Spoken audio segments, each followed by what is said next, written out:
Well, I guess how's things been since the last fight? It's been a while. Yeah, it's been great. To be honest, it's been quite frustrating. Like as an athlete, you wanna go out there and compete, don't you? So, but I'm excited to be back. Yeah. And I guess like when you suffer your first loss, and especially in the circumstances you did it, like in the final, the first thing you probably want to do is fight again, right? Yeah, and then you get literally 2 fight night or how close you did, and then no fault of your own, the fight gets ripped away from you. So the frustration must build even more. Like, what were those emotions like going through that sort of situation? It's hard to explain, but I can say like it's been a hard journey because obviously we're fighters, we want to fight. But I think also it's been a blessing in disguise. Like I've allowed my body to heal, and really go for this one. So it's a double-edged sword, you could say. Yeah.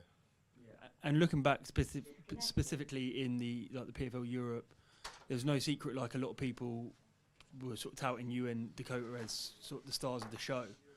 Upon reflection, like, was that a lot of pressure? How did you deal with it? Now, I guess that you're in Bellator and it's a one-off fight and it's not sort of building up to the final. How do you reflect on that, on the whole experience? To have that experience so early in my career, with that expectation and added pressure on my shoulders, like, it's only going to grow you. Like, you can only grow from them sort of situations. So yeah, no, it was tough, but I enjoyed it, and we're here now, and I think I've grown a lot from that experience, and I'm just here, ready to put on a show. Yeah, and I don't obviously want to look too far ahead, but again, you're already being tout for potentially the global season next year. Is there any part of you that thinks there's unfinished business in Europe, or are you ready to take the next step? Yeah, if they wanted me to bring it back to Europe, like, I'm not, like, that's something that me and my team will discuss, but ultimately, yeah, that's what I want to be. I want to be a world champion. I'm young, I'm still hungry, and yeah, that's it.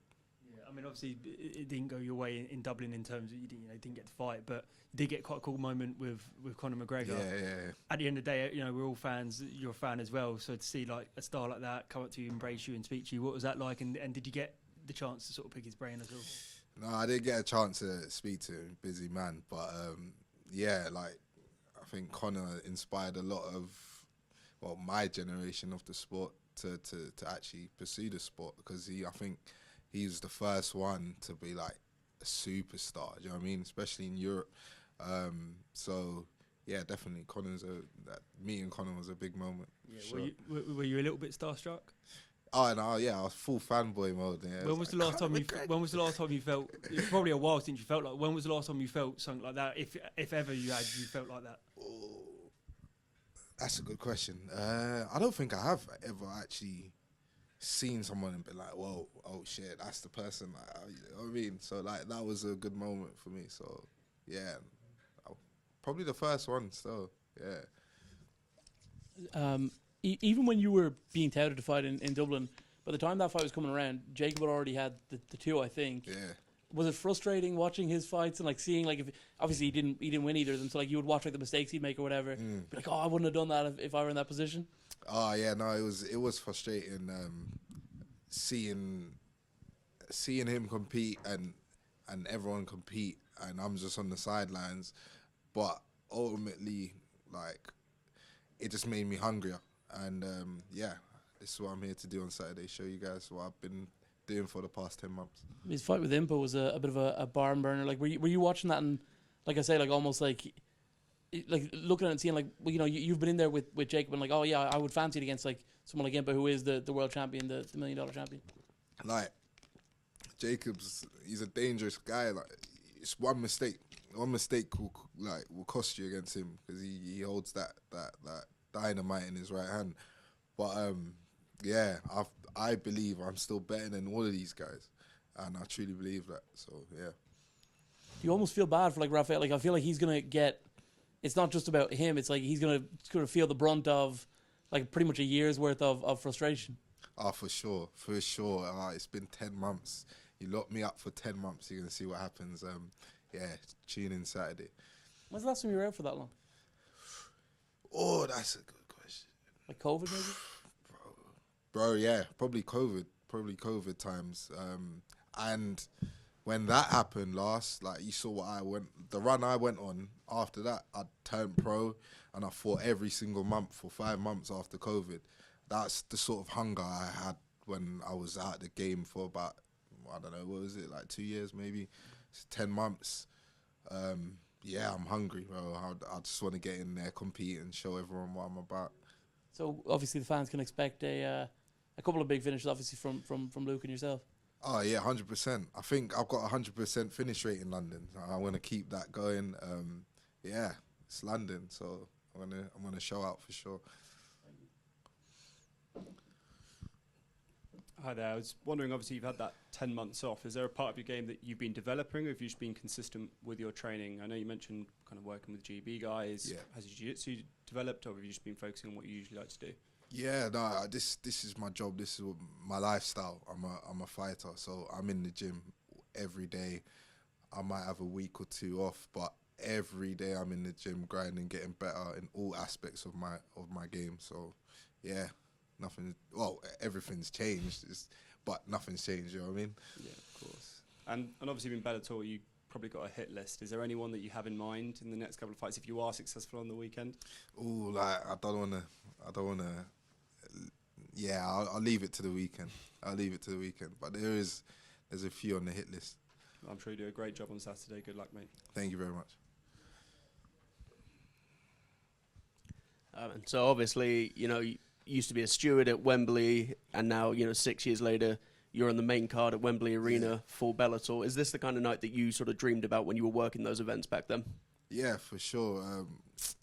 Me and my boys, that we used to do the shifts in Wembley. We used to actually joke about it because I think I was starting around the time, and they were like, "Imagine you fighting in Wembley one day," and it was like a joke at the time, but we're here now, and it's a full circle moment.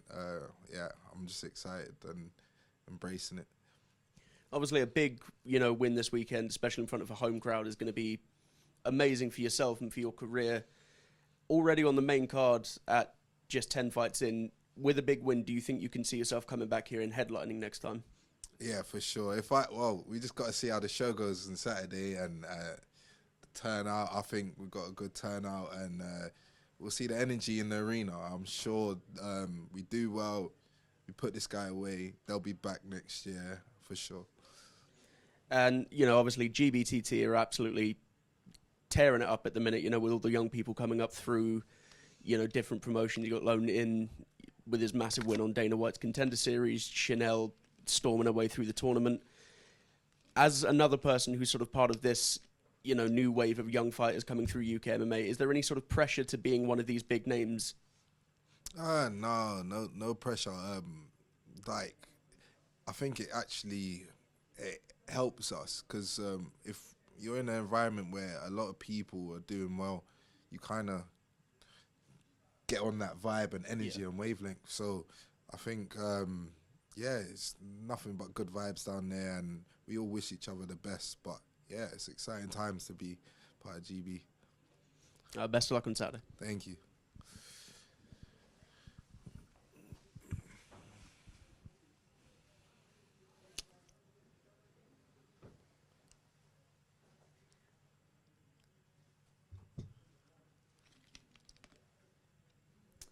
All right, moving over to the Zoom. Let's go to Mike Pendleton. Thank you for the time today. I just wanted to ask, a lot's been made about this fight for you and the comeback and all that. A lot of stock is put into you and Dakota. It's obviously been life-changing for your career. I know it didn't end the way you wanted it to, but can you talk about the opportunities that PFL is giving yourself, Dakota, and all the other fighters having like a specific PFL Europe division?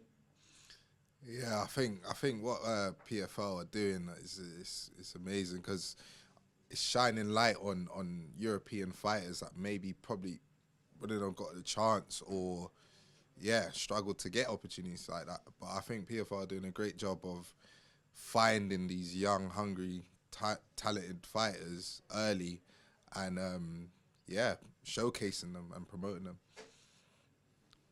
I know the easy answer is stay tuned and tune in on Saturday for all of us, around the world and here in the States. But what do you want everyone around the world to know about you if they don't know about you already? I'm back and I'm hungry and I'm ready to put on a show. Like that's all I'm here to do, really. Yeah. And last one for me, again, appreciate the time.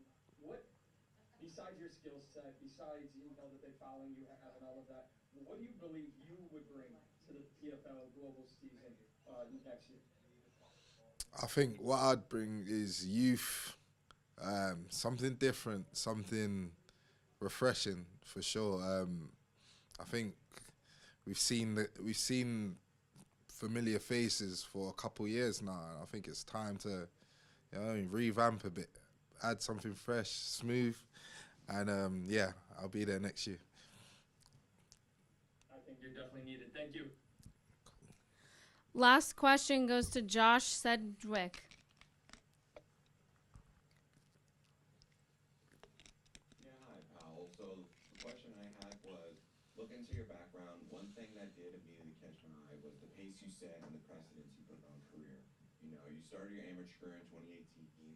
In 2020, you turned pro. Now you've gone to accumulate a 9-1 record. 4 of them are KO, TKOs, 3 subs, and 2 decision wins. And with that being such a short amount of time, how do you reflect on your career, the statement you're looking to try to make on your sport, and the ambitions you have?